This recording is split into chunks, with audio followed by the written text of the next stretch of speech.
Hello friends, তোমরা কেমন আছো? আশা করি তোমরা খুব ভালো আছো। আমিও খুব ভালো আছি। দেখতেই পাচ্ছ আমি কিন্তু ভালো নেই। আমার মেয়ে আমি এত পরিমাণে বেহুঁশ হয়ে গেছি। আমার ভ্যানের থেকে অনেক কষ্ট করে শুইয়ে রাখা হয়েছে।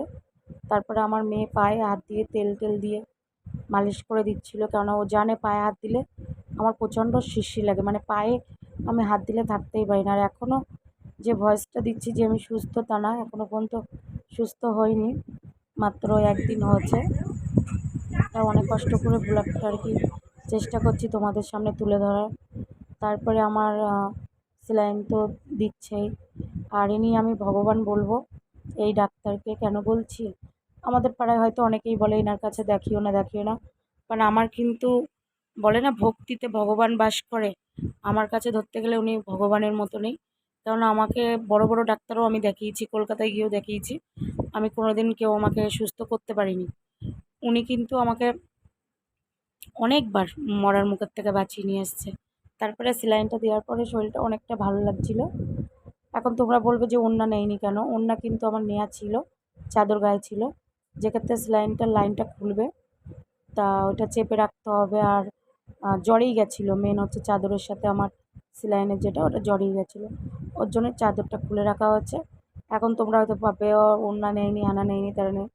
দেখো, যাদের নিন্দে করা তারা তো করবে। ডাক্তারের কাছে গিয়ে যখন তুমি সিজার করতে বসছো, তখনও কিন্তু ডাক্তার সবই কিছু দেখছে, ঠিক আছে? এরম কোনো ব্যাপার না। আমি ওসব কোনো মাইন্ড করি না। যারা মাইন্ড করে তাদের ব্যাপার আলাদা। ডাক্তার হচ্ছে ভগবানের তুল্য। আর এই ভিডিওটা আমি কেটে দিতে পারতাম, কারণ আমি কাটিনি কেন, যে ক্ষেত্রে আমি এটা তুলছি আমার শরীর খারাপ নিয়ে। তারপরে মা তো এসছে, মা তো আমাকে দেখে মা অবস্থা খারাপ, আর মারও শরীর ভালো না। মারও প্রেশার লো, সকালবেলা মাথা টাথা ঘুরে পড়ে গেছে।